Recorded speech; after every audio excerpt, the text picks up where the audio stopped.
Contre toute logique, l'avion est autorisé à se poser au Koweït, alors même que l'armée irakienne est en train d'envahir le pays. On a des soupçons, mais un gouvernement ferait-il sciemment une chose pareille à des civils?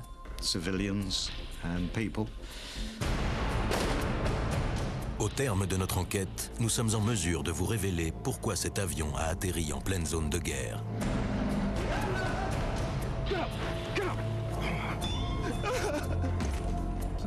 Je n'ai jamais eu ni explication ni excuse. Et ça me met en colère. Ça fait 15 ans et je suis toujours en colère.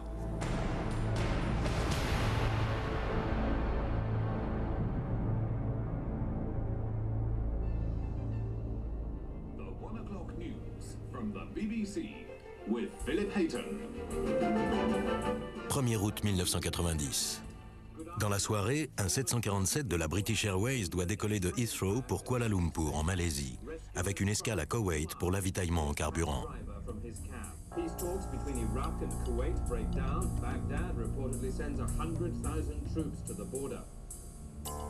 Le vol BA-149 emportera 367 passagers, dont les Britanniques John et Maureen Chappell et leurs enfants John Jr. et Jennifer. Non. Pourquoi? Tu en as trop. Mais je l'adore. Non. Bon, d'accord. Merci.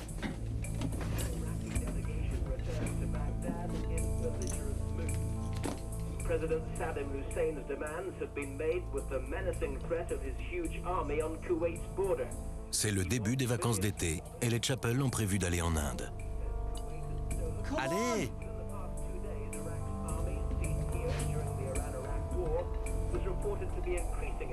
Ça va, papa? Quoi? Oui, super.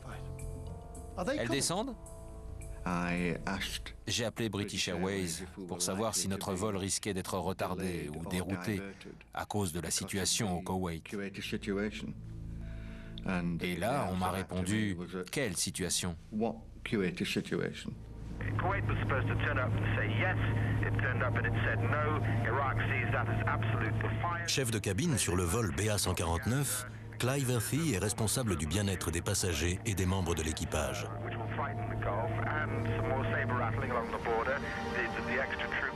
Voilà plusieurs mois que l'Irak menace le Koweït, accusé par Saddam Hussein de voler des milliards de dollars de pétrole irakien.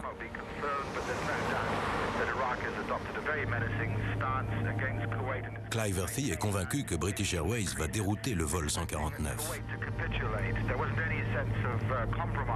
Le jour du départ, les négociations de paix entre les deux pays échouent.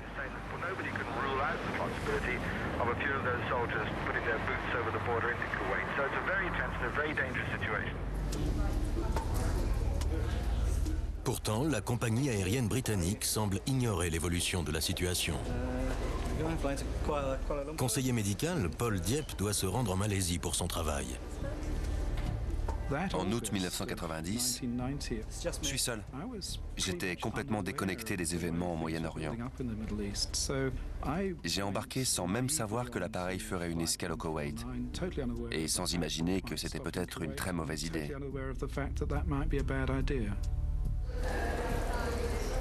Originaire de Hambourg, Frank Schwendemann doit prendre le vol 149 à Heathrow pour aller en Malaisie. J'ai été très surpris de voir qu'on ferait escale au Koweït. La veille, j'avais lu dans un journal qu'il y avait des tensions entre Saddam et les dirigeants koweïtiens. On fait escale au Koweït? Oui, bien sûr. D'accord. Ça m'a un peu inquiété. Richard Breniate est le commandant de bord. Qu'est-ce qui se passe au Koweït? Où a lieu le briefing de sécurité? Il n'y en a pas. J'en veux un. L'armée irakienne se trouve à 80 km de ma destination. Alors vous feriez mieux d'organiser un briefing de sécurité. La compagnie contacte l'ambassade britannique au Koweït et le ministère des Affaires étrangères à Londres. Tous les ans, on a droit à un discours des responsables de la sécurité qui nous assure qu'ils surveillent le moindre événement dans le monde et qu'ils ne nous enverront jamais sur une zone dangereuse. Par conséquent, j'avais confiance. Bon, apparemment, on fera escale au Koweït. La situation n'est pas aussi grave que ça. Je m'attends quand même à ce qu'on soit dérouté pendant le vol. Voilà. L'équipage était inquiet, mais je leur ai dit que la direction de la compagnie s'était renseignée auprès du ministère des Affaires étrangères à Londres et de notre agence au Koweït, et que tout était normal.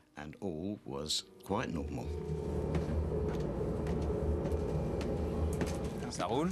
Lors des contrôles de routine, le commandant Bruniate décide de retarder le décollage, un choix qu'il regrettera. Clive, le voyant de l'APU s'allume. Rien de grave, mais je vais peut-être en profiter. Ouais? On va attendre et le faire vérifier. Le temps que ce soit fait, on saura peut-être mieux ce qui se passe au Koweït. Bien. Un souci? Heureusement. L'APU, le moteur auxiliaire qui alimente certains circuits au sol, était hors service.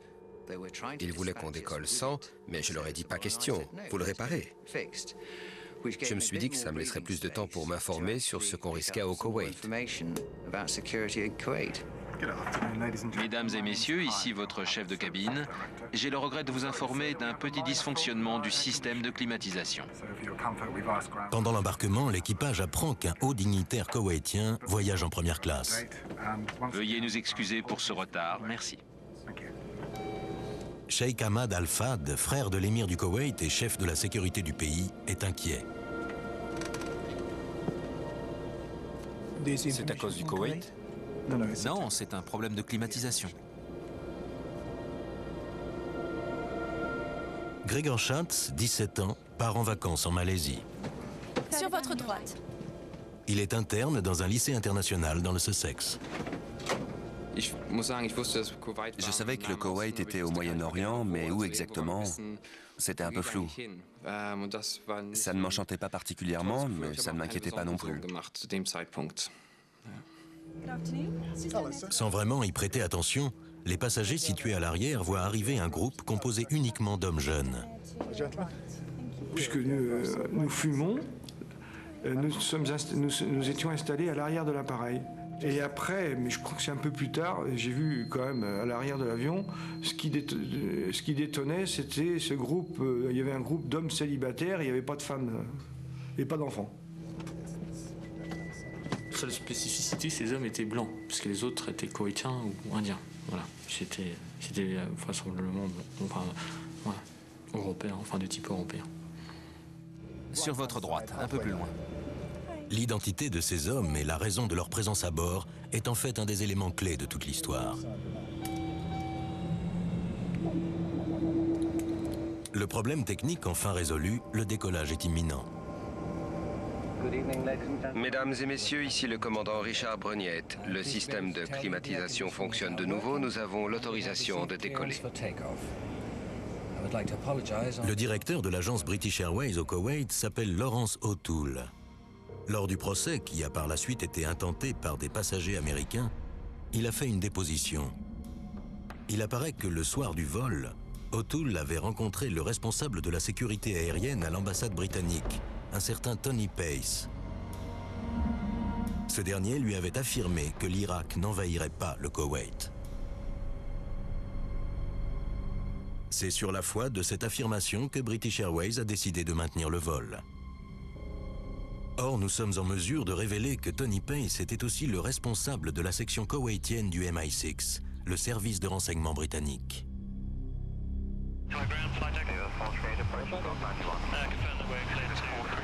Tony Pace avait-il besoin que l'appareil se pose au Koweït? Et la raison d'État a-t-elle prévalu sur les intérêts de simples citoyens? Le message était parfaitement clair. Tout est normal, pas de souci. Le vol BA-149 décolle d'Heathrow avec 2 heures de retard. Malgré les garanties qu'on lui a fournies, le commandant Bruniate décide de prendre une mesure de sécurité supplémentaire.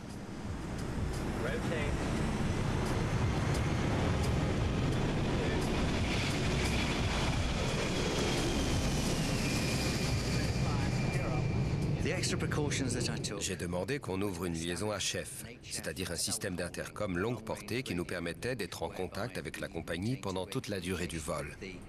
Elle pouvait nous prévenir par un système de carillon dans le poste de pilotage si la situation s'aggravait.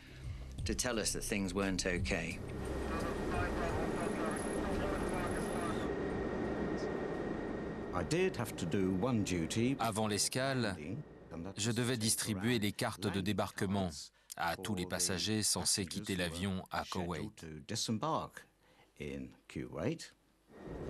Carte de débarquement? Qui en a besoin?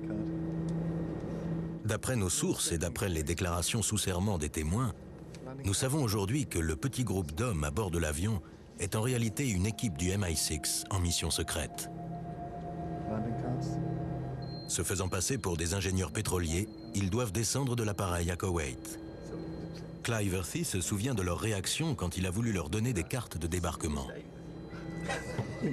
Vous allez devoir remplir cette carte. Je crois pas, mon pote. J'ai insisté. Je vous assure que tous les passagers qui débarquent à Koweït doivent remplir cette carte. Donnez-moi une. Merci. Merci. Quelqu'un d'autre? J'ai trouvé ça bizarre sur le moment.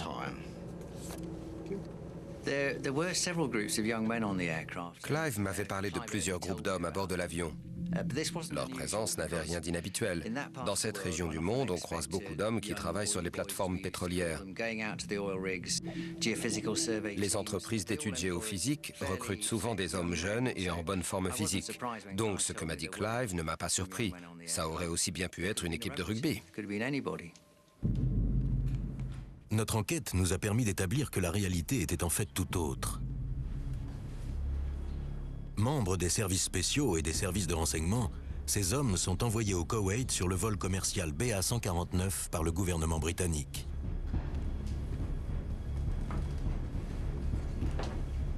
L'Angleterre veut s'assurer d'avoir une équipe d'agents sur place au Koweït avant une éventuelle invasion irakienne. Le Humint nous a fourni la date et l'heure. Vous n'allez pas chômer. Pour la première fois, l'un de ces hommes a accepté de parler.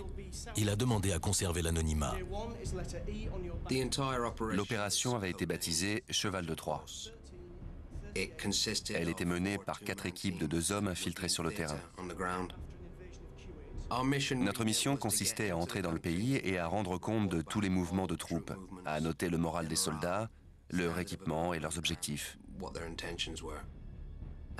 Si Saddam manifestait l'intention d'envahir l'Arabie Saoudite, c'était à nous de jouer. Le chauffeur vous conduira au sud-ouest de l'aéroport, au point de rendez-vous avec les contacts koweïtiens. Ils sont fiables? On pense que oui. L'objectif de cette unité est d'espionner tous les mouvements des troupes irakiennes en cas d'invasion du Koweït. Les autorités britanniques craignent que Saddam Hussein ne menace ensuite l'Arabie Saoudite et ses gisements de pétrole. L'enjeu est élevé. Une menace sur l'Arabie Saoudite après l'invasion du Koweït poserait de graves problèmes logistiques pour la défense du royaume.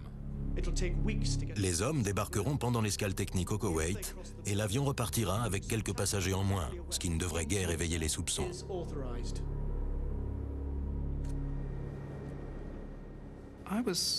J'étais complètement absorbé par ce que je faisais, parce que je n'avais pas préparé mes conférences.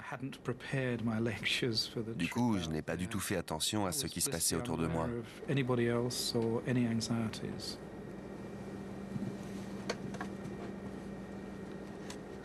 Le voyage a été normal.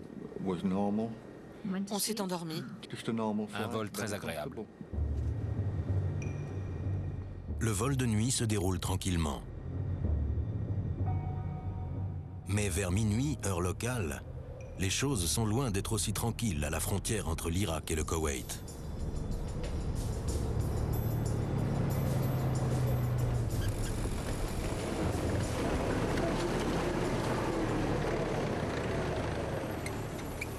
Le 2 août 1990, alors que l'appareil est encore à plusieurs heures de vol de Koweït, le Pentagone reçoit des images satellites de chars irakiens se dirigeant vers la capitale. À 2 heures, heure locale, le Pentagone confirme l'invasion du pays. Au même moment, l'ambassadeur américain au Koweït apprend la nouvelle. Vers 2 heures du matin, j'ai reçu un coup de fil d'un contact au gouvernement koweïtien qui m'a dit « Les Irakiens sont en train de foncer sur nos postes frontaliers ». Il ne m'a pas dit, sans doute parce qu'il l'ignorait, qu'ils avaient l'intention d'aller jusqu'à Koweït. J'ai tout de suite prévenu Washington. Le président George Bush est immédiatement informé de la situation, de même que le Premier ministre britannique Margaret Thatcher, alors en visite officielle dans le Colorado. À 3 heures, heure koweïtienne, Londres, Washington et les autorités koweïtiennes sont au courant de l'invasion. On avait une liaison radio ouverte. N'importe quel organisme pouvait nous contacter à tout moment jusqu'à l'heure prévue d'atterrissage.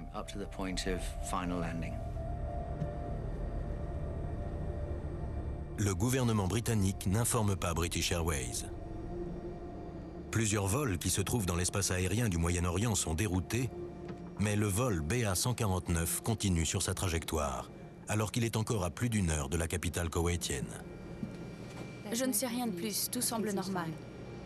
Dans le poste de pilotage, on commençait à s'inquiéter. On n'avait toujours aucune nouvelle de Londres, mais quand on a fini par appeler, on nous a répondu « La situation au Koweït est normale ». On avait une bonne visibilité au moment de l'approche. On voyait la ville à l'arrière-plan, il n'y avait rien d'inquiétant. 100, 50, 30 pieds.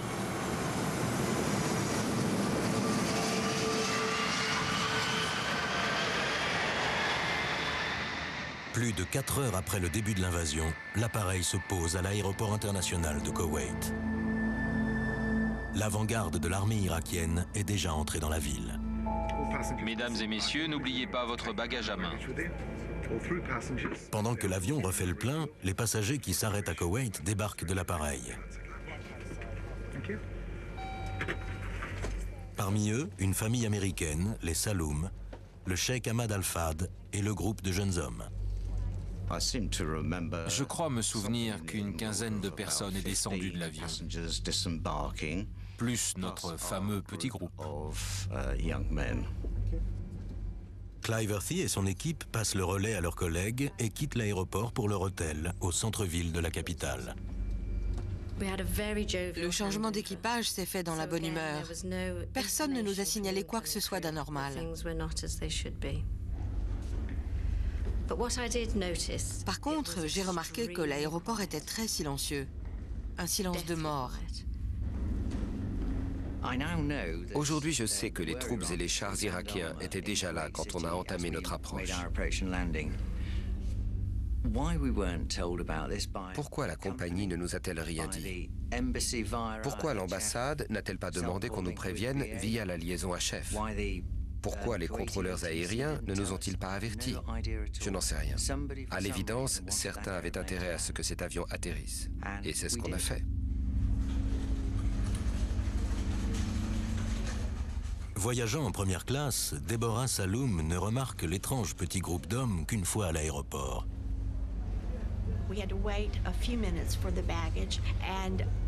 Pendant qu'on attendait nos bagages, j'ai vu plusieurs jeunes gens, cheveux courts, blonds ou châtain clair, très minces, et ils évitaient de croiser mon regard. Informés par leurs contacts koweïtiens que l'invasion a déjà commencé, les agents britanniques comprennent qu'ils doivent disparaître le plus vite possible. La situation avait changé. Après l'atterrissage, on a appris que les troupes de Saddam se déployaient depuis déjà 5 heures. On n'avait donc pas beaucoup de temps pour quitter l'aéroport, sans compter que les autres passagers commençaient à avoir des soupçons à notre égard.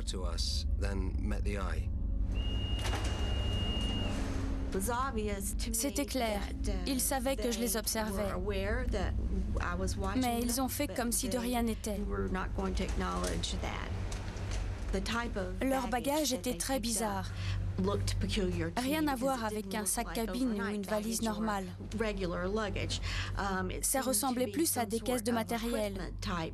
Ils ont récupéré leurs affaires et sont partis.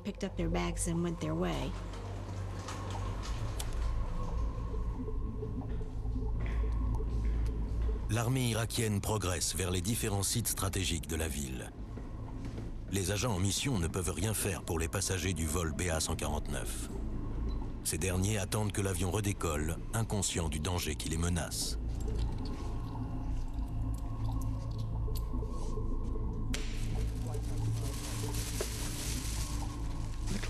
L'équipe chargée du nettoyage n'avait visiblement qu'une envie, redescendre le plus vite possible. J'ai trouvé ça plutôt curieux. On sentait l'atmosphère très tendue. Et quand ils se dirigeaient vers la sortie, Jenny m'a fait signe de regarder par le hublot. Tu as vu? Un truc vient de tomber de l'avion. Cet avion là-haut. Encore? Là, regarde. Ils bombardent l'aéroport. Une violente explosion. Une explosion énorme et l'avion a tremblé. Un truc est tombé d'un avion. Le sol a tremblé, c'était des bombes. On voyait des petits éclairs de lumière et puis ça explosait sur la piste.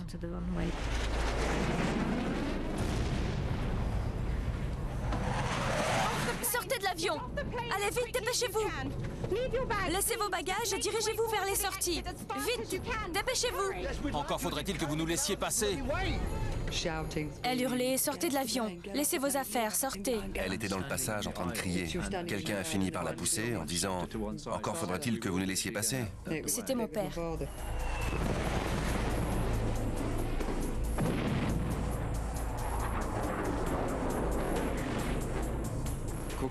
Je regardais dehors, la bouche grande ouverte.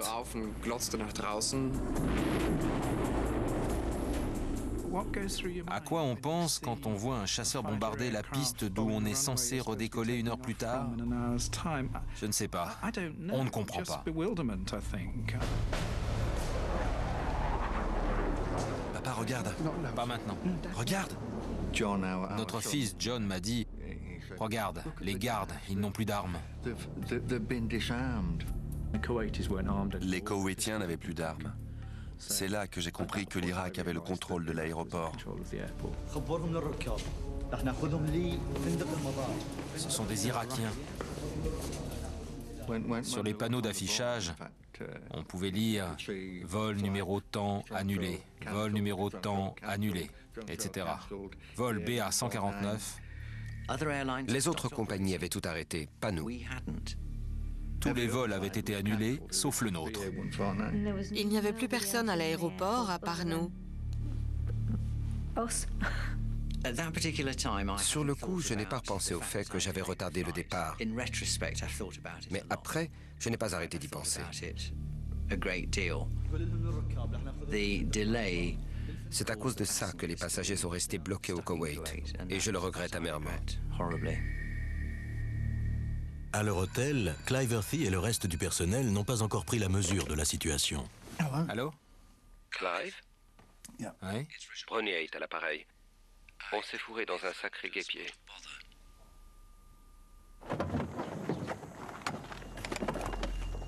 L'invasion soudaine du Koweït a pris tout le monde de court.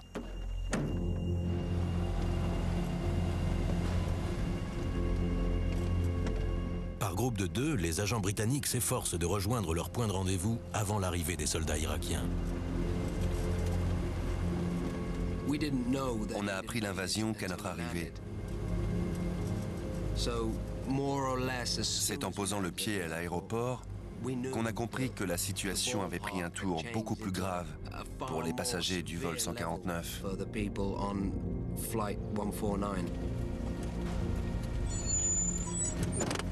C'est trop dangereux.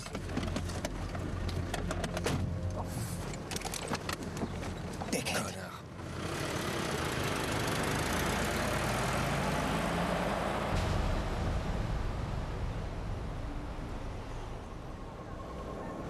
À l'aéroport, les passagers sont rassemblés par les soldats irakiens, puis conduits jusqu'à l'hôtel le plus proche. Une expérience que Paul Dieppe n'oubliera jamais. Des soldats ont fait descendre une demi-douzaine d'entre nous du car. Je comprends pas. Et ils nous ont alignés sur le tarmac. Leur kalachnikov braqué sur nous. J'ai pensé qu'ils allaient m'abattre. C'est dingue, je n'ai pas paniqué. Je n'étais même pas particulièrement angoissé. Je me suis juste dit, merde, ils vont me descendre.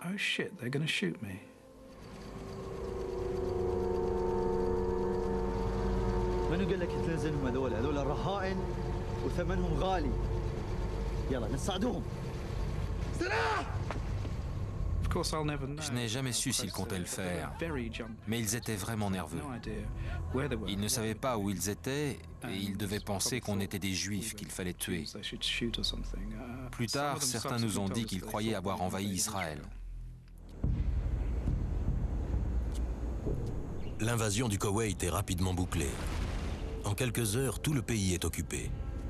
Saddam Hussein contrôle désormais 20% des réserves pétrolières mondiales et les chars irakiens ne sont plus qu'à une journée des gisements de l'Arabie saoudite.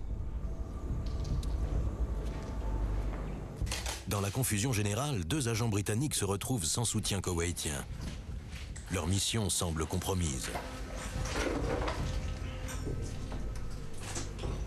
À gauche, barre d'immeuble à 180 mètres. Une fois en position, l'équipe évalue sa situation.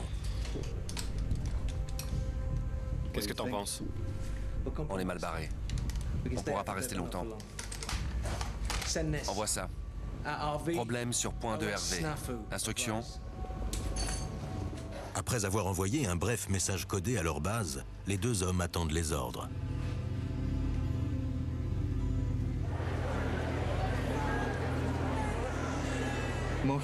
La plupart des passagers britanniques se sont montrés très raisonnables. Visiblement, tout le monde avait peur et se demandait ce qui se passait. Restez là. Les Chappell se retrouvent à l'hôtel de l'aéroport avec les 350 autres passagers et membres de l'équipage. Jen, regarde.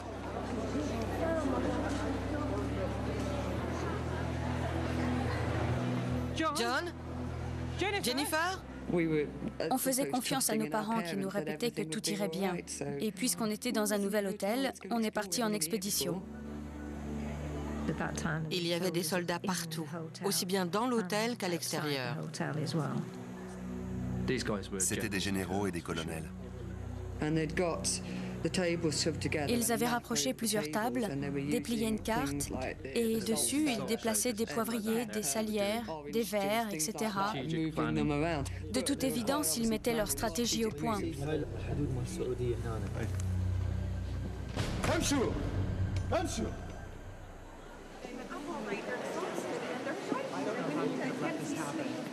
Ne vous en allez pas comme ça.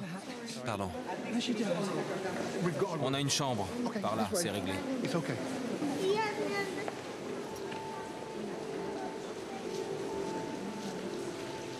On n'aura sûrement pas de chambre individuelle. Sûrement pas.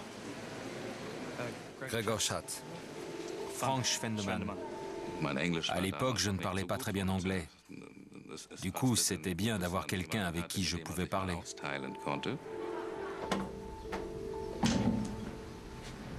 Il reste une serviette propre? Évidemment. Chut, papa dort.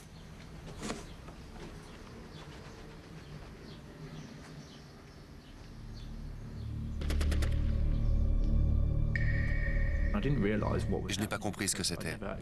Je n'avais jamais entendu d'arme automatique. On aurait dit une perceuse, tellement ça tirait vite.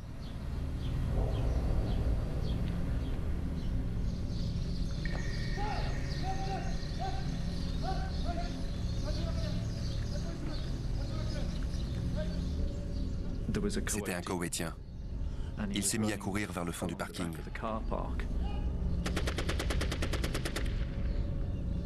Les soldats irakiens lui ont tiré dessus.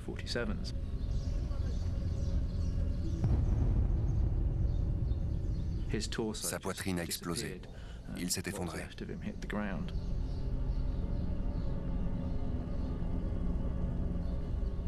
Ça m'a ouvert les yeux. Ça n'avait plus rien de... Marrant. Non, c'était angoissant.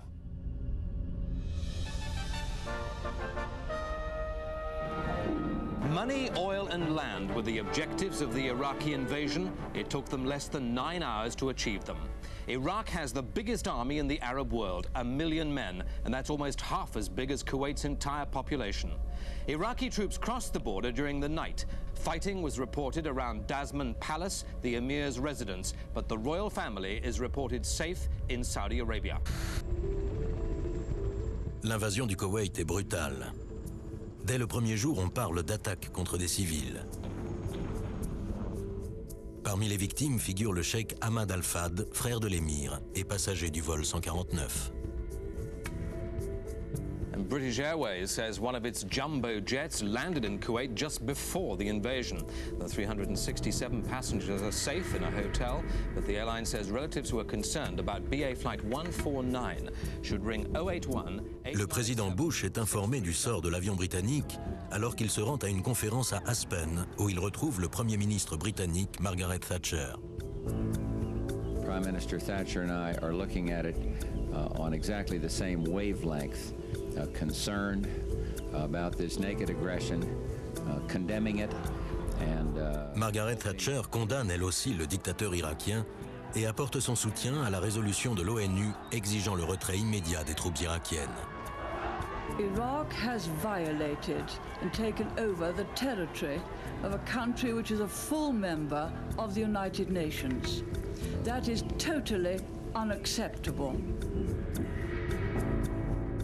Le même soir, la CIA indique que les divisions irakiennes font route vers l'Arabie saoudite, concrétisant ainsi les pires craintes de la coalition. Saddam pourrait prendre le contrôle de 40% des réserves pétrolières mondiales. Le président Bush réagit rapidement et ordonne le déploiement de plusieurs bâtiments de guerre américains dans le golfe Persique. L'un d'eux est le porte-avions USS Antietam. Aujourd'hui Pasteur, son commandant de l'époque, est conscient de l'enjeu de sa mission.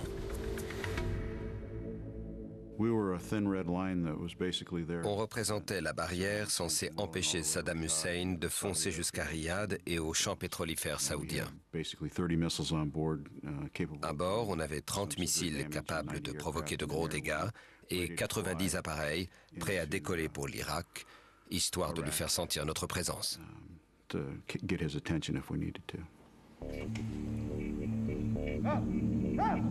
À 10 heures, patrouille à 100 mètres. Je les ai.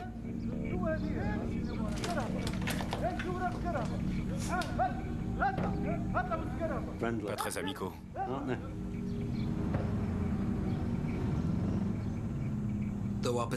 Pour une mission d'observation, notre position ne valait rien. On était incapable de fournir le moindre renseignement, à part noter des incidents assez anecdotiques. On ne voyait rien d'important.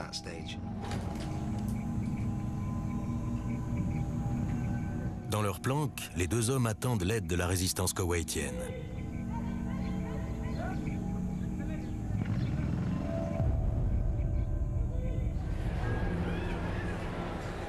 Les passagers du vol 149 espèrent encore être autorisés à repartir à bord de leur avion, mais ils vont vite déchanter. Écoutez-moi. S'il vous plaît, écoutez-moi. Des cars vont conduire tous les Américains et les Britanniques à l'hôtel Regency Palace. Soyez ici dans 1 heure. Dans 1 heure. Vous pouvez remonter dans vos chambres maintenant. Allez-y. Dans 1 heure. Et nous? Et nous? Vous êtes allemand? Oui. Passeport, s'il vous plaît. Pourquoi? Passeport, s'il vous plaît. Ils ne nous ont donné aucune information. Et là, j'ai commencé à avoir peur. Quand on ne vous dit rien, forcément, vous avez tendance à imaginer le pire. Merci. Vous restez ici. D'accord?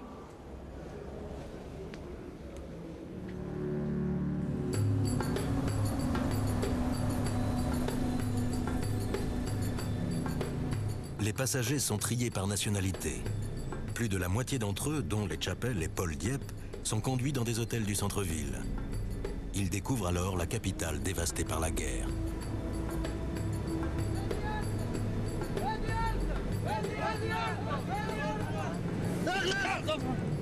Okay.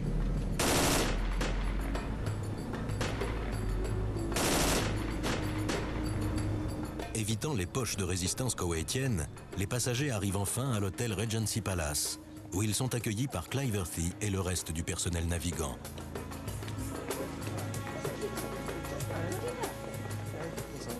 Il y a eu un incident, Clive. Comment ça? C'est horrible. Horrible. À leur retour, Tayoff nous a raconté qu'il s'était passé quelque chose d'horrible. Dans le car, une des filles s'est fait agresser.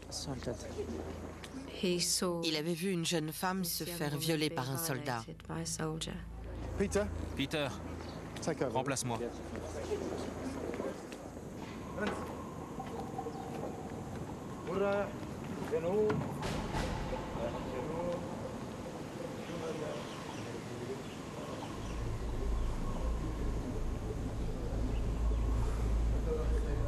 J'aime pas ça. Tu lui fais confiance? J'en sais rien. T'es prêt? Ouais, tu parles.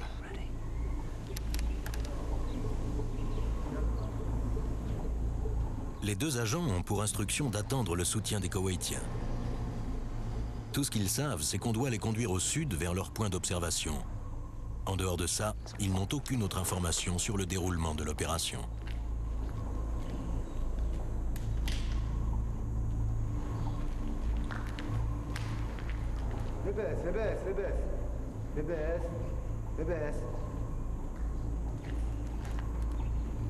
شكرا عفوا نبيل تحت الجرار نبيل تحت الجرار Nous?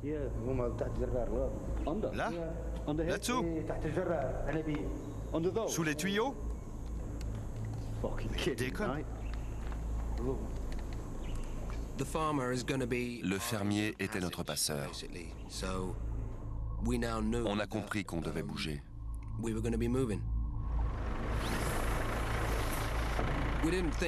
On se doutait que le voyage ne serait pas confortable, mais on a été servi. On avait appelé ça notre cercueil, parce que si on était pris, on y restait.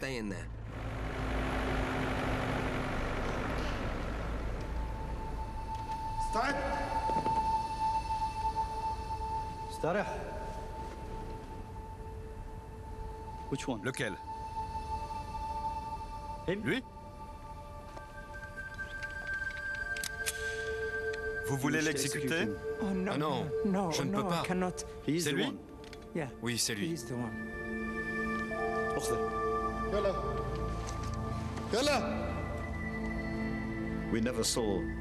On n'a plus jamais revu. On m'a raconté qu'il avait été fusillé.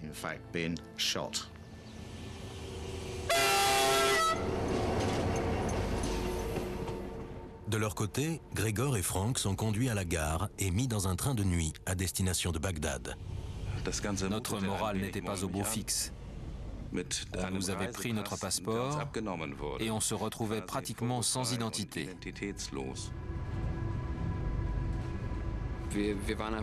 Pour ce que j'en savais, c'était la guerre. C'était terrible. Visiblement, les soldats qui nous accompagnaient avaient l'ordre de nous conduire quelque part. Quand je me suis rendu compte qu'ils avaient fermé les portes avec du fil barbelé, ça m'a fait penser aux Juifs déportés en camp de concentration.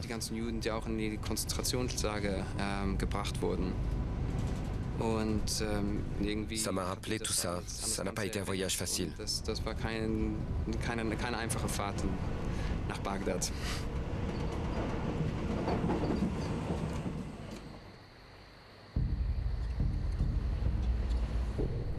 Zulu. Unité de la garde républicaine à 1645007. Bataillon de chars T-72, T-54 et Type 69. Faisant route au sud-ouest avec unité de soutien. Envoie ça. Après 8 heures d'un voyage éprouvant, les deux agents britanniques se sont installés près d'un dépôt de carburant dans le sud du Koweït, le long d'un axe routier principal, un excellent poste d'observation. On a pu envoyer les positions précises des unités de la garde républicaine. C'était des renseignements de premier ordre, l'atout majeur dont on avait besoin. Ça n'aurait pas pu être mieux.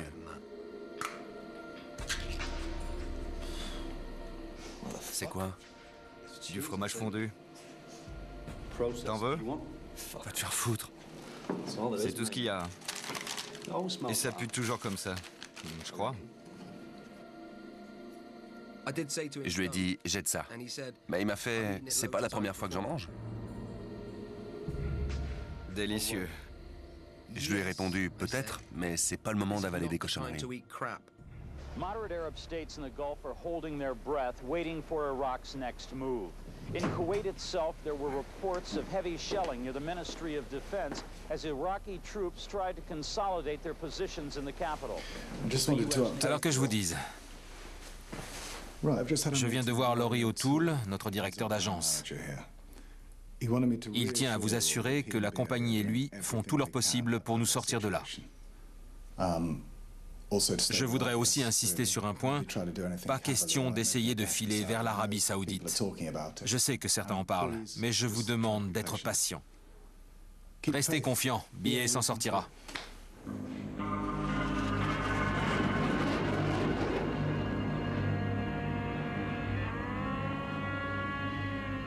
Mon équipier baissait rapidement.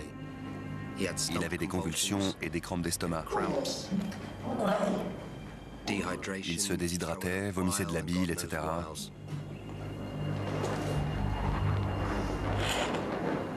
Ça va? Faut que je retourne chier. Ça s'arrange pas. On va se faire exfiltrer. J'envoie un message au QG.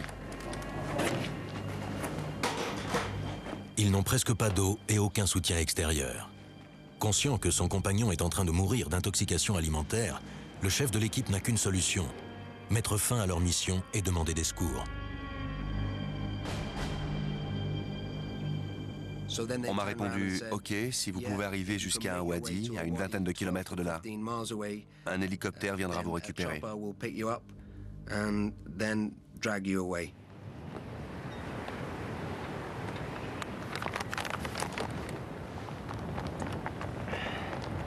L'hélicoptère doit les prendre le lendemain à l'aube. Mais le point de rendez-vous est un wadi, un cours d'eau asséché, à 20 km de là, en plein désert. Et le chef d'équipe craint que son équipier n'y arrive pas.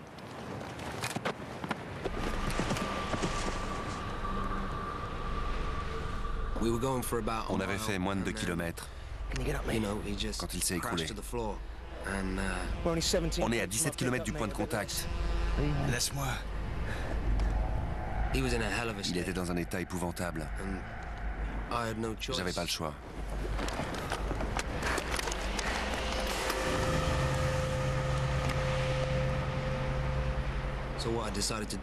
J'ai bu toute l'eau qui restait et puis... Je l'ai porté. Debout! Debout! Sur mon dos. Il n'était pas question que je l'abandonne. Jamais. Je l'emmenais. Alors j'ai avancé, un pied après l'autre, jusqu'au lieu de rendez-vous.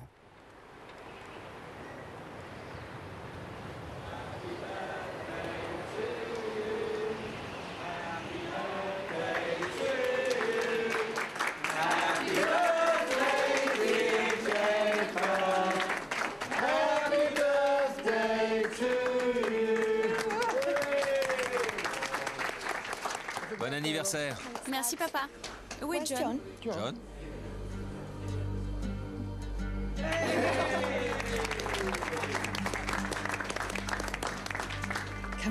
Allez, souffle tes bougies. Je sais ce que je souhaite.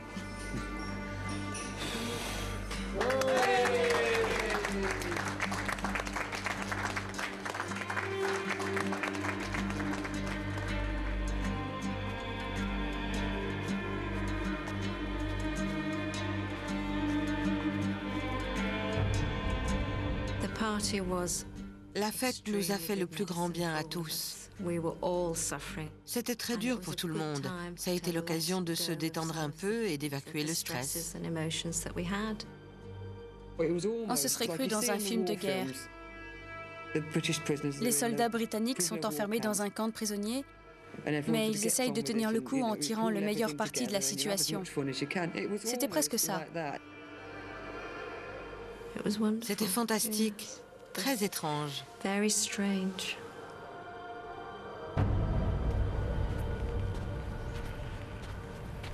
Vous avez épuisé toutes vos réserves et pourtant, vous trouvez quand même des ressources insoupçonnées. Vous savez que si vous vous arrêtez, vous mourrez.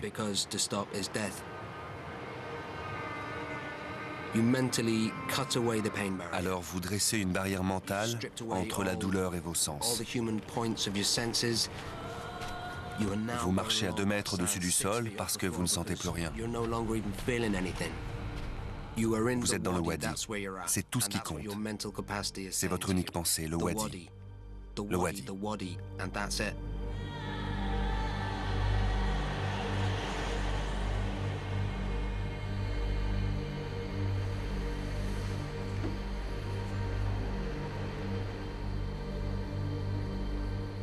Face à une situation de plus en plus stressante, Gregor Schatz commence à craindre pour la santé mentale de son compagnon de captivité.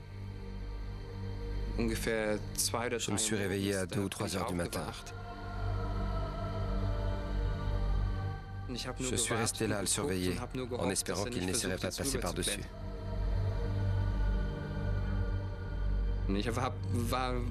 J'étais prêt à me précipiter sur le balcon pour le rattraper et le ramener à l'intérieur. Il est resté là une demi-heure. J'imaginais très bien à quoi il pouvait penser. Si je saute, je suis libre.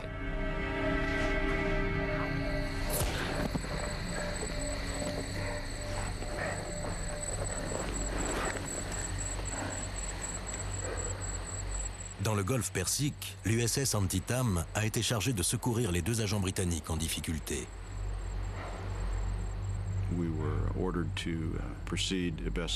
Nous avons reçu l'ordre d'envoyer le plus vite possible un hélicoptère de combat au point de rendez-vous avec les 2 SAS britanniques et de leur apporter des soins au plus tôt. Peu après, j'ai entendu les rotors de l'hélicoptère. Ils nous avaient repérés à plus d'1 kilomètre de distance avec leurs jumelles à infrarouge. J'ai dit à mon équipier, « Tout va bien mon pote, les secours vont plus tarder. » Dès que l'hélico s'est posé, on les a transportés à l'infirmerie. Ils étaient épuisés. L'un d'eux délirait et tenait à peine debout. Il souffrait d'une intoxication alimentaire très grave et a failli mourir.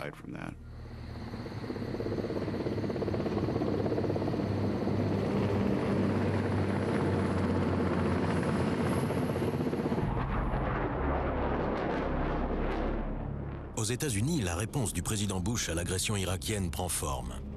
Elements of the 82nd Airborne Division, as well as key units of the United States Air Force, are arriving today to take up defensive positions in Saudi Arabia.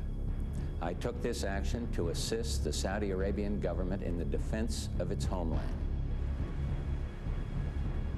Exceptionnellement, le roi Fahd d'Arabie Saoudite accepte l'entrée sur son territoire de 200 000 soldats américains qui prennent position le long de la frontière avec le Koweït. Margaret Thatcher envoie également des troupes. Puis, une résolution de l'ONU ayant condamné l'annexion du Koweït par l'Irak, 12 pays de la Ligue arabe se joignent à la coalition contre Saddam Hussein. Le Raïs a sous-estimé ses adversaires, mais les otages étrangers sont pour lui un atout précieux.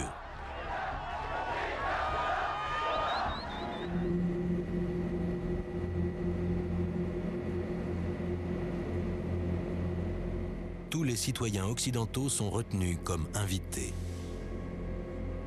Ils seront conduits sur des sites stratégiques au Koweït et en Irak, jusqu'au retrait des troupes américaines d'Arabie Saoudite et jusqu'à la levée des sanctions. C'est la politique des boucliers humains. On était devenus des boucliers humains. On avait l'impression que la situation ne faisait qu'empirer. Ce n'était plus qu'une question de temps avant qu'ils essaient de nous bombarder.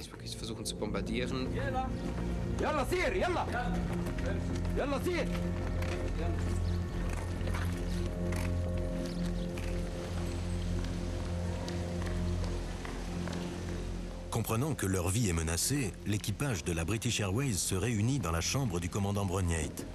Ils apprennent que leur responsable d'agence, Laurence O'Toole, a quitté son bureau et est introuvable. La porte. Mais le commandant a un plan.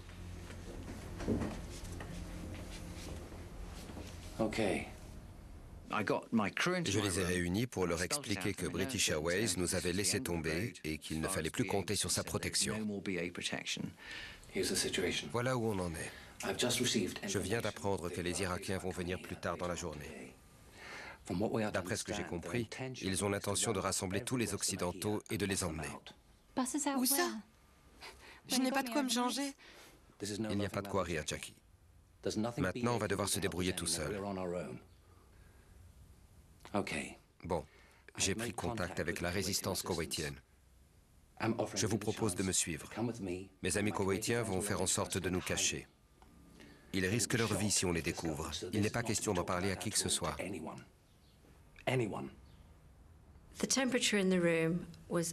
L'ambiance était glaciale. On était tous sous le choc à l'idée d'abandonner nos collègues et de quitter cette espèce de cage dorée qu'était l'hôtel pour se jeter dans l'inconnu. C'est sérieux. Je ne peux pas garantir votre sécurité. Chacun de vous doit décider s'il est prêt à courir ce risque ou s'il reste avec les Irakiens. Mais c'est maintenant. Je vous laisse réfléchir 2 minutes. Et à mon retour, j'espère que vous aurez décidé. Je me suis dit, cette fois c'est vraiment sérieux. On ne savait pas comment ça allait tourner, mais j'étais certaine que je le suivrais. Bien, merci à tous. Il est essentiel que vous attendiez dans votre chambre jusqu'à ce que je vous appelle. Clive et Sandra, 14h, Tahil et Jackie, 14h30. Je leur ai dit, regagnez vos chambres. Je vous appellerai dans l'ordre. Si l'un de vous ne répond pas, je passe au suivant. On n'a pas le temps. Si vous ne répondez pas, tant pis. Un peu plus tard, le commandant Brognaite apprend que les Irakiens vont venir chercher les otages plus tôt que prévu. Ils vont devoir s'enfuir tout de suite. Dans la chambre de Clive Earthy, le téléphone sonne 2 heures avant l'heure dite. Il a appelé Clive pour lui dire de descendre tout de suite au sous-sol. Malheureusement, Clive n'a pas répondu. Jackie. Montez.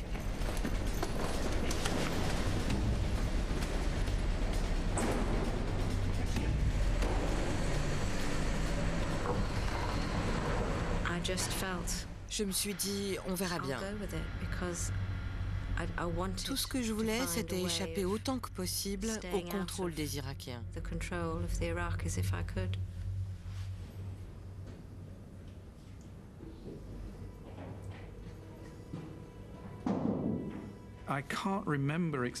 Je ne me souviens pas comment on a appris qu'une partie de l'équipage avait fichu le camp. Y a quelqu'un? Mais tout le monde ne parlait plus que de ça. Ça m'a mis en colère de savoir que c'était justement les gens de British Airways, censés s'occuper de leurs passagers, qui avaient abandonné le navire. On comptait encore sur le personnel de British Airways. Et puis la situation a basculé et on s'est rendu compte qu'ils étaient dans la même situation que nous. J'étais partagé. D'un côté, je me suis dit, mince, j'aurais pu me sauver et me planquer quelque part. De l'autre, je pensais, finalement, ils ne vont peut-être pas nous emmener. On va peut-être rester dans cet hôtel.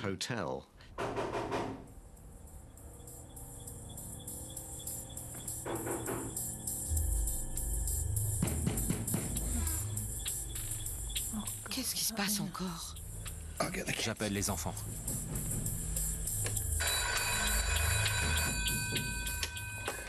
Oui? On va où? D'accord. Ils nous conduisent à Bassora,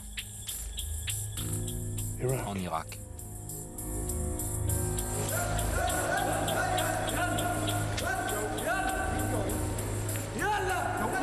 Just go. Yes.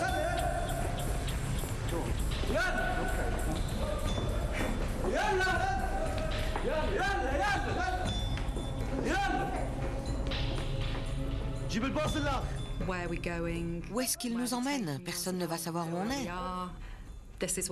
Ils avaient mis leurs menaces à exécution, comme le commandant nous l'avait dit la veille.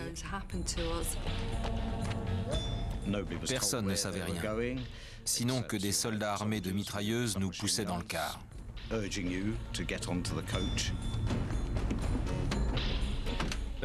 Ils nous conduisaient ailleurs, mais on n'avait aucune idée de ce qu'ils allaient faire de nous. Tenez. Merci. Le directeur de l'hôtel. Il nous a donné de l'eau. Oui. Au moment où on montait dans le car, il a dit « Vous n'allez pas à Bassora ». Ouais.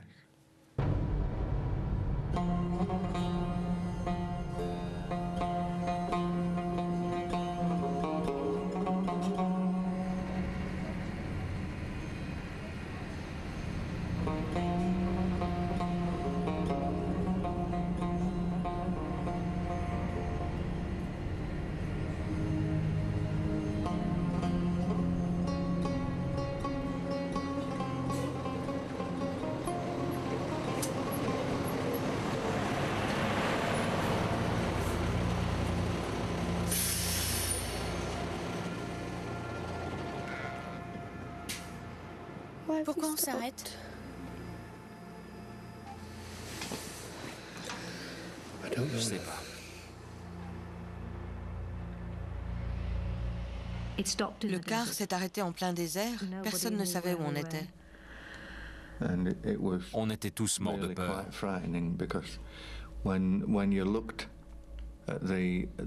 Il suffisait de regarder les Irakiens. Ils étaient tendus comme s'il allait se passer quelque chose. Je ne l'ai pas dit à Maureen ni à personne. Mais à ce moment-là, j'ai pensé qu'ils nous avaient conduits dans le désert pour nous abattre.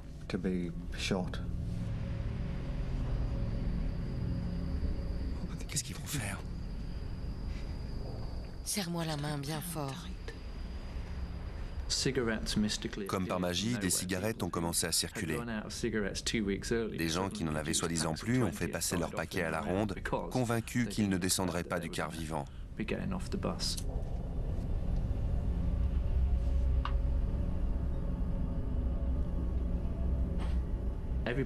Tout le monde a pensé que c'était fini.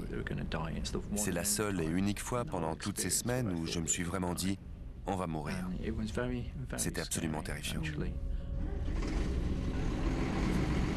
Au soulagement général, ce petit jeu s'arrête au bout d'une demi-heure et le voyage vers l'inconnu reprend.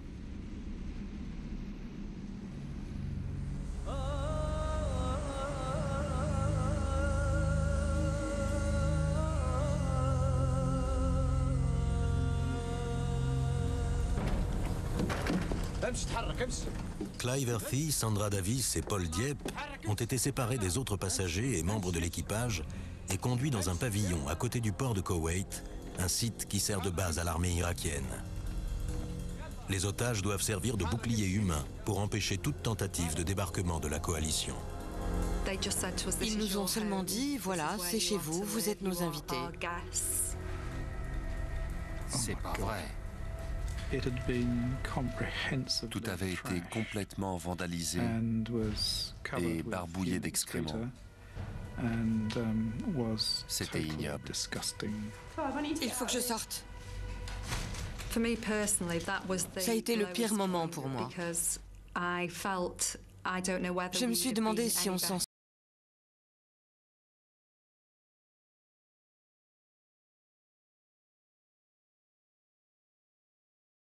serait mieux sorti si on avait pu suivre le commandant. J'avais entrevu cette possibilité, mais ça ne s'était pas fait. Résultat, voilà où on en était. J'étais complètement désespérée. On n'avait aucun contrôle sur la situation.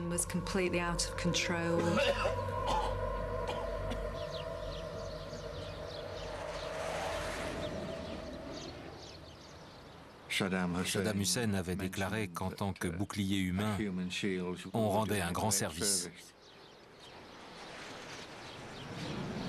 On contribuait au maintien de la paix. Les Chappell, eux, ont été emmenés dans une résidence proche d'une immense usine pétrochimique dans le désert koweïtien.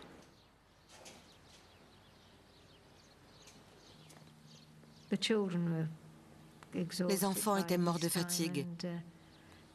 Alors on a décidé de nettoyer le salon, puis la chambre et la cuisine.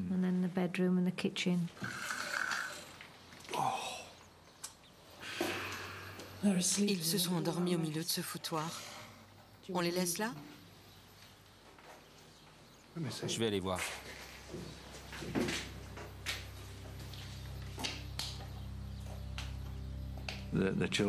Les enfants ne l'ont pas su, mais les cornflakes avaient été renversés par terre.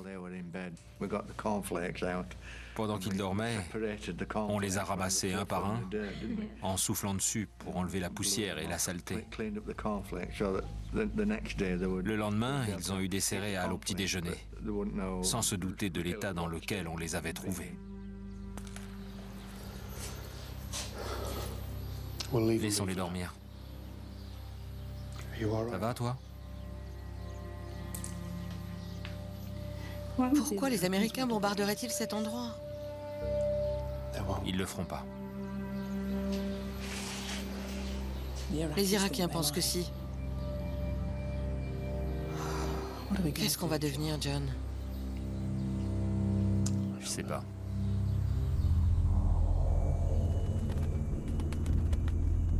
Quatre officiers, division Medina. 4 officiers, division Medina.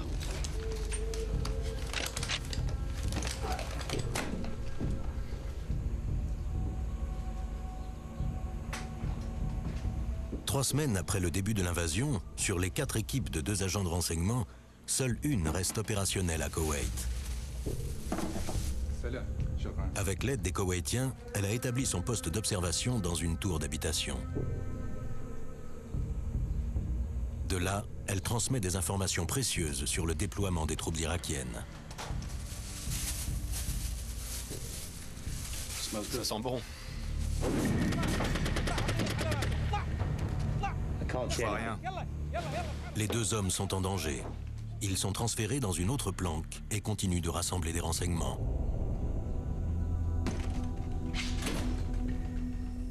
Les Irakiens tenaient absolument à faire l'appel tous les matins et tous les soirs. Bonjour Genghis. Non, pas par ici. C'est pas la peine, tout le monde est là. Oui, je suis toujours là. C'est la chambre des filles, elles sont toutes là. Où veux-tu qu'on aille? Sors d'ici! Tu sors! Voilà, t'es content? À l'instar de Margaret Thatcher, de nombreux États condamnent la politique de bouclier humain mise en œuvre par Saddam Hussein. Saddam Hussein is now trying, in his tactics, to hide behind Western women and children.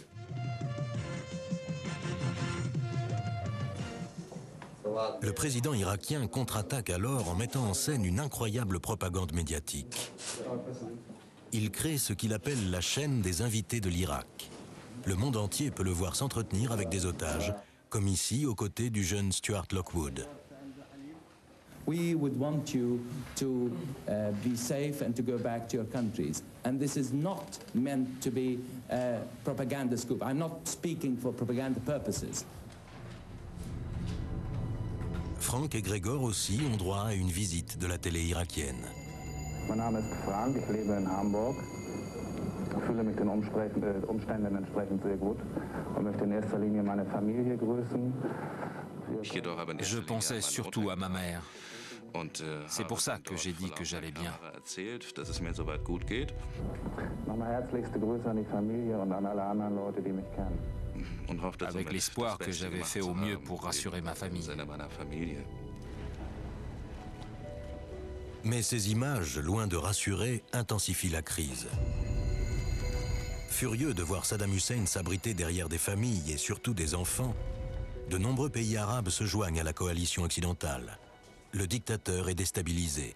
Le 28 août, il fait un geste pour sauver la face. All the women and children who are being held hostage in Iraq will be allowed to leave. Saddam Hussein met more Westerners on television this afternoon and tonight said the women and children can leave when they wish.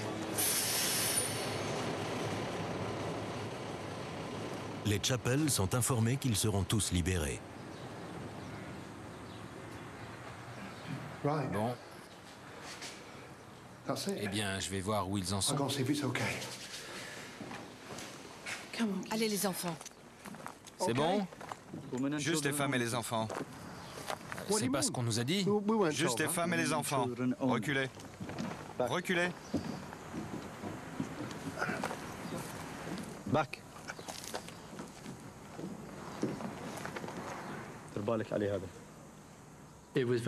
Au tout dernier moment, ils ont dit non.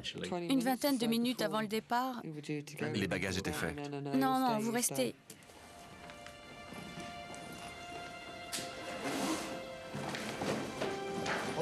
C'est bon, je vous rejoindrai plus tard. Comment ça? Allez, allez. Les hommes partiront plus tard. Je ne pars pas avec vous. Alors on n'y va pas. Papa? Je pars pas. Si, si, vous partez tous. Écoutez-moi. John. Saddam ne reviendra pas sur sa parole. Ce n'est pas la coutume arabe. Il perdrait la face. Tout va bien se passer. Allez-y. Je n'ai pas pu partir. J'étais bouleversée. Je ne voulais pas quitter mon père. Je voulais rester avec lui. Je pensais que si on laissait mon père tout seul, on ne le reverrait plus. Il fallait absolument qu'il saisisse l'occasion et rentre à la maison en sécurité. Tout va bien se passer. Ça va aller. Au revoir.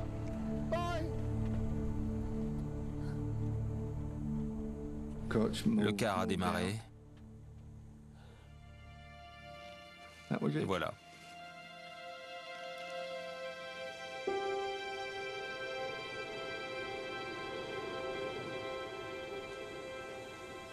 En Irak, Gregor Schatz apprend qu'il va être libéré lui aussi.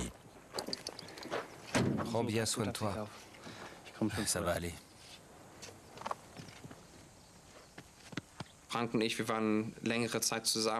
On avait passé beaucoup de temps ensemble. C'est la personne dont j'ai été le plus proche pendant tout notre séjour en Irak. Évidemment, je me suis senti coupable de rentrer alors qu'eux étaient toujours coincés là. C'est surtout pour Frank que je me faisais du souci.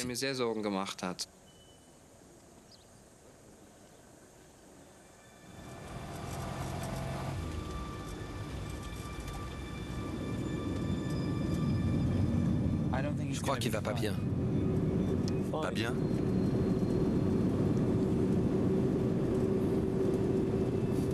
Saddam est un connard. T'inquiète pas, il parle pas anglais. Je suis désolé de tout ce qui vous arrive à toi et tes amis. J'ai vraiment honte. Je vais veiller sur ton ami. Merci. Il était désolé de tout ce qui nous arrivait et voulait qu'on rentre tous chez nous. C'est là que je me suis dit, eux aussi, ils sont otages dans leur propre pays. Le départ de Gregor a été un sacré coup. Bien sûr, j'étais très content pour lui, qu'il échappe enfin à tout ce cirque. Mais pour moi, la situation paraissait franchement désespérée.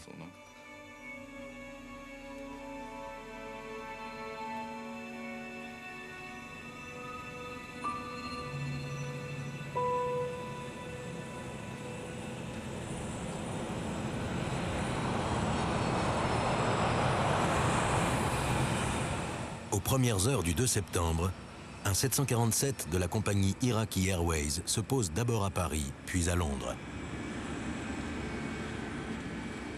À son bord se trouvent les premiers otages libérés, les femmes et les enfants, dont Maureen, Jennifer et John Chappell, Gregor Schatz et l'hôtesse Sandra Davis.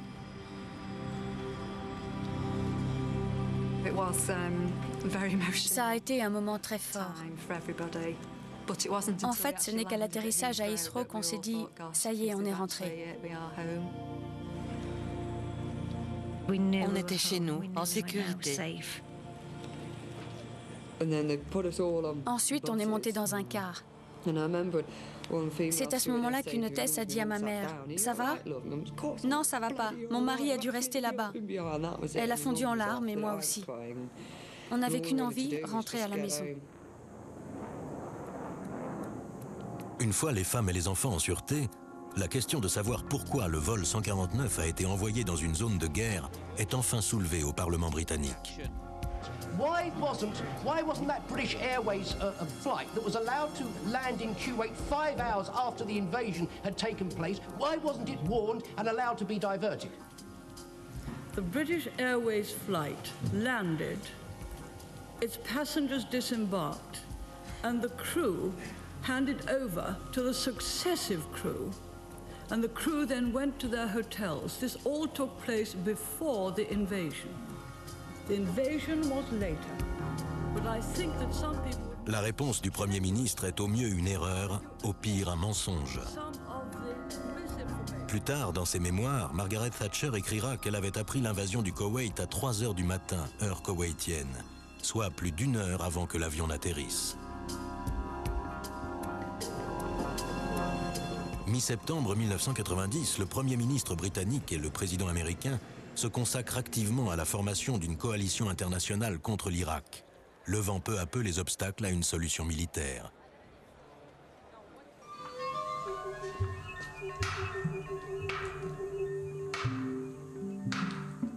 Pendant ce temps, la santé mentale de Frank Schwendemann inquiète de plus en plus Ali, son gardien irakien. Fidèle à sa parole, il décide de tout faire pour le tirer de là. C'est pourquoi? Moi, je pense que tu vas bien. Rien? Mais peut-être qu'eux penseront le contraire.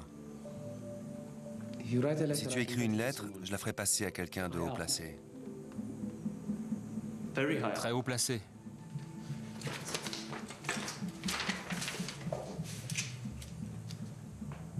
À son Excellence Saddam Hussein? À l'attention de son Excellence Saddam Hussein. J'ai écrit ma lettre en allemand et je l'ai donnée à Ali. J'avais l'immense espoir que ça ferait peut-être bouger les choses. Mais j'étais aussi assez inquiet des conséquences de mon coup de bluff. En gros, je faisais du chantage. S'il ne me libérait pas, je menaçais de me suicider.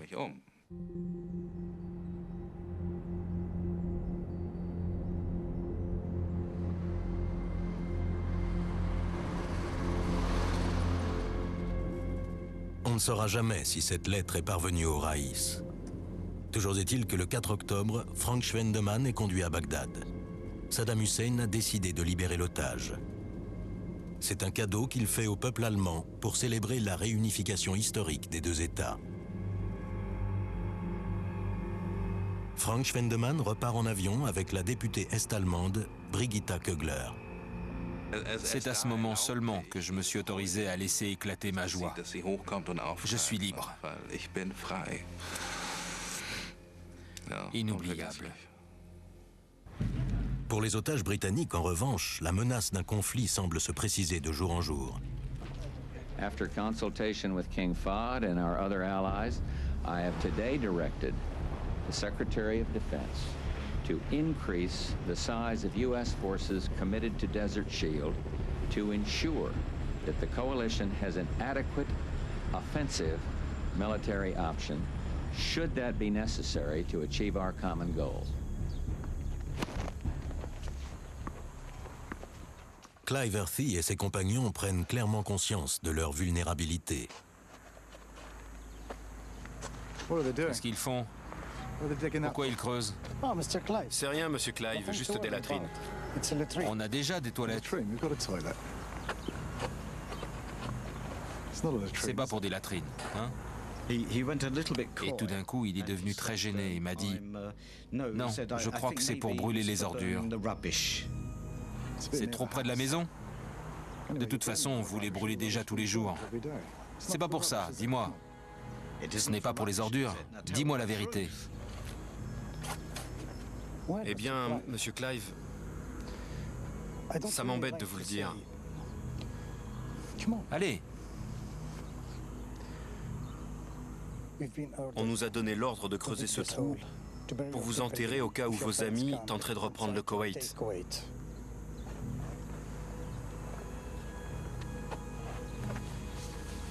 Monsieur Clive! Monsieur Clive! Par vos amis, il voulait dire la coalition occidentale.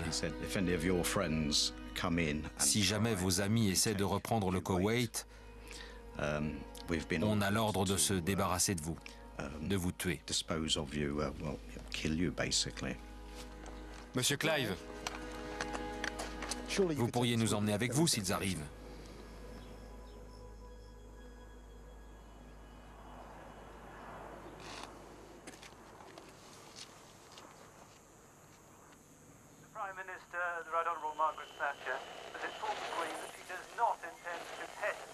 Au beau milieu de la crise, Margaret Thatcher est mise en minorité. C'est incroyable.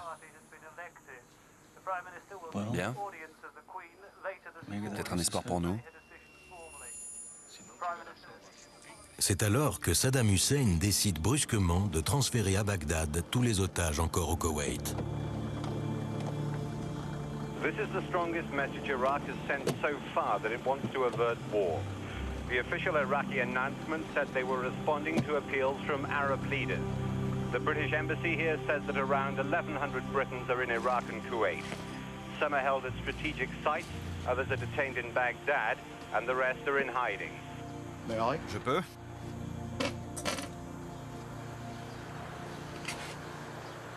J'ai de bonnes nouvelles. Vous rentrez chez vous.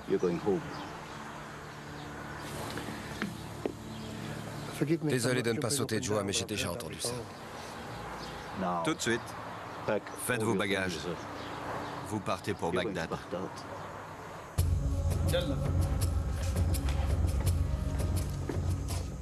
L'officier irakien responsable du port nous a annoncé qu'on partait tous pour Bagdad.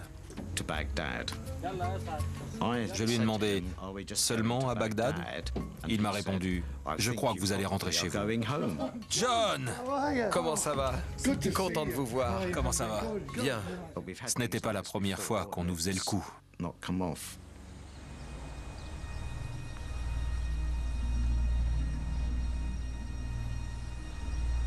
Clive Earthy a raison d'être sceptique. À Bagdad, les otages sont séparés et conduits sur de nouveaux sites stratégiques. Face à la menace d'une attaque imminente de la coalition, Saddam Hussein installe ses boucliers humains autour des installations les plus importantes. Pour Clive Earthy, la tension est trop forte.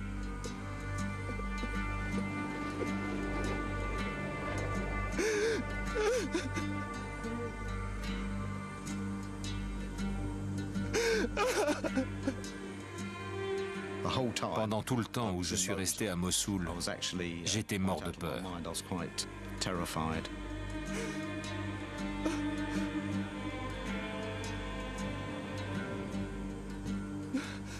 President Saddam Hussein of Iraq has said that all foreign hostages held in Iraq and Kuwait should be allowed to leave. The official Iraqi news agency said he'd sent a message to the Speaker of the National Assembly, Mr. Sadi Mehdi. Le 6 décembre, 6 semaines avant l'expiration de l'ultimatum fixé par le Conseil de sécurité de l'ONU enjoignant Saddam Hussein de quitter le Koweït, le président irakien relâche tous les otages britanniques et américains restants. Ils sont reconduits à Bagdad, mais cette fois, pas de fausse joie.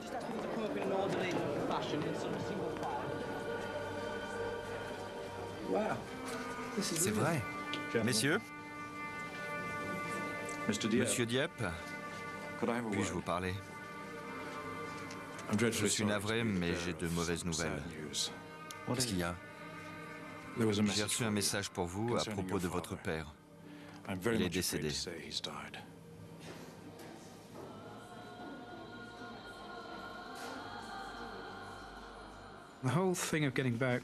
La joie du retour a été balayée par la nouvelle de la mort de mon père et la façon très cruelle dont je l'ai apprise. Mon retour n'a pas été joyeux.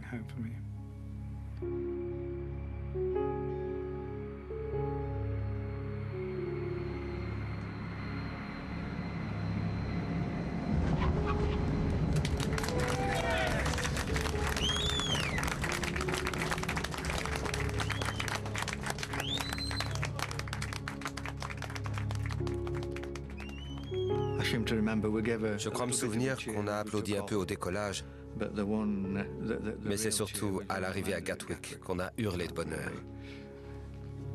On a presque cassé les vitres. Dire qu'on était content serait... Oui, on était fous de joie et on a fêté l'événement. Puis sont venues les questions. Pourquoi? Aucune réponse.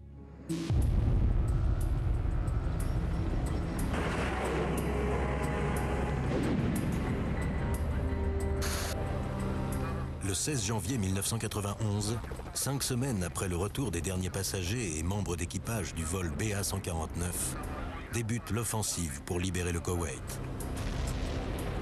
Les Américains lancent une campagne d'attaque aérienne ininterrompue qui paralyse l'armée irakienne. Elle est suivie par l'opération au sol Tempête du désert. 6 semaines plus tard, les Irakiens capitulent.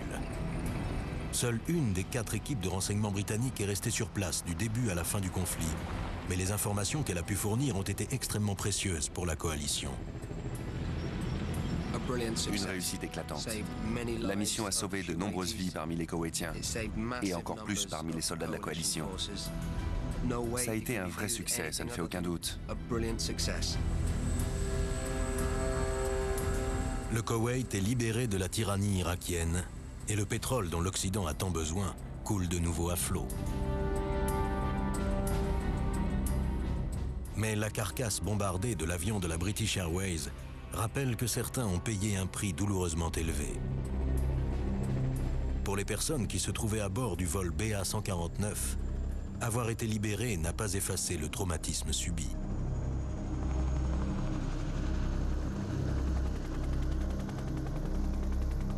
Aux États-Unis, plusieurs passagers américains ont entamé des poursuites contre British Airways pour les avoir envoyés au beau milieu d'une guerre. Dans le cadre de la constitution du dossier, leur avocat, le Texan Bill Newman, a réclamé la liste des passagers de l'avion. À sa grande surprise, la compagnie aérienne lui a répondu qu'elle ne l'avait pas.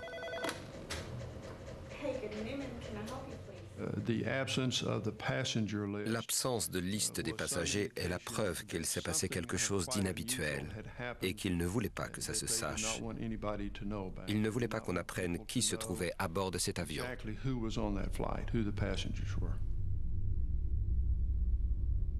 Aujourd'hui, British Airways affirme qu'elle a toujours eu cette fameuse liste, mais qu'il s'agissait d'un document confidentiel protégé par la loi.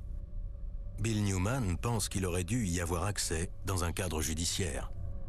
Ce document n'avait rien de confidentiel. S'ils l'avaient, ils étaient obligés de me le fournir. Nous avons contacté British Airways qui n'a pas souhaité faire de commentaires. À l'époque, la compagnie avait réglé l'affaire à l'amiable, ce qui lui évite aujourd'hui de devoir répondre publiquement à des questions gênantes.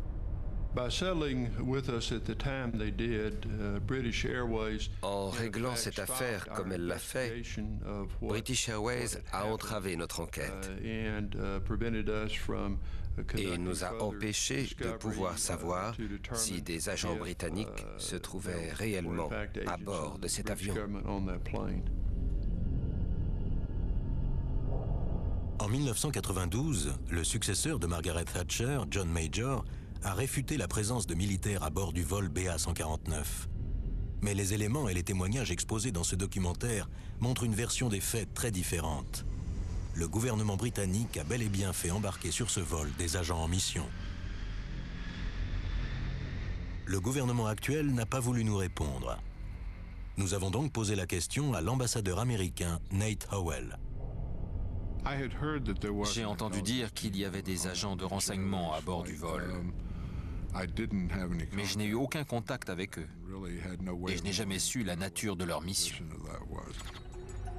Nous savons désormais que ces équipes ont pris le vol BA-149 sur ordre du gouvernement britannique. Nous pensons aussi que la présence de ces hommes explique pourquoi l'appareil s'est posé au Koweït alors que l'invasion du pays avait déjà commencé. L'avion a-t-il été envoyé délibérément dans une zone de guerre? Ou s'est-il retrouvé prisonnier des Irakiens à cause d'un manque de communication et d'une mauvaise coordination? Nous ne le saurons peut-être jamais. Quoi qu'il en soit, les gouvernements britanniques qui se sont succédés depuis n'ont jamais accepté de reconnaître la mission secrète du vol 149. This all took place before the invasion. Before the invasion. Before the invasion. Before the invasion. Before the invasion.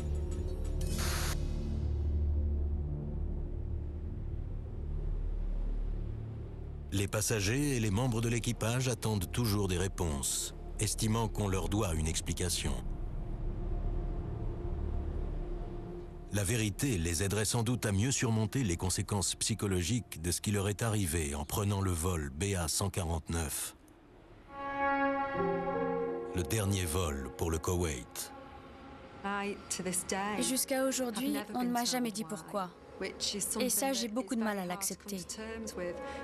Je crois qu'on ne pourra pas s'en remettre tant qu'on n'aura pas les réponses.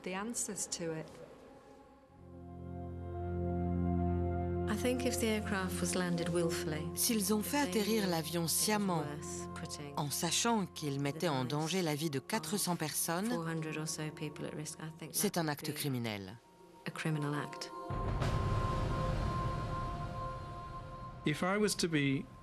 Aujourd'hui, si on me disait « voilà ce qui s'est passé », ça m'aiderait un peu. Mais ce qui m'aiderait vraiment, c'est qu'un membre du gouvernement ou de British Airways me dise « on est sincèrement désolé pour tout. Voilà ce qui s'est passé. Voilà tous les documents. On vous présente toutes nos excuses. » C'est ça que je voudrais.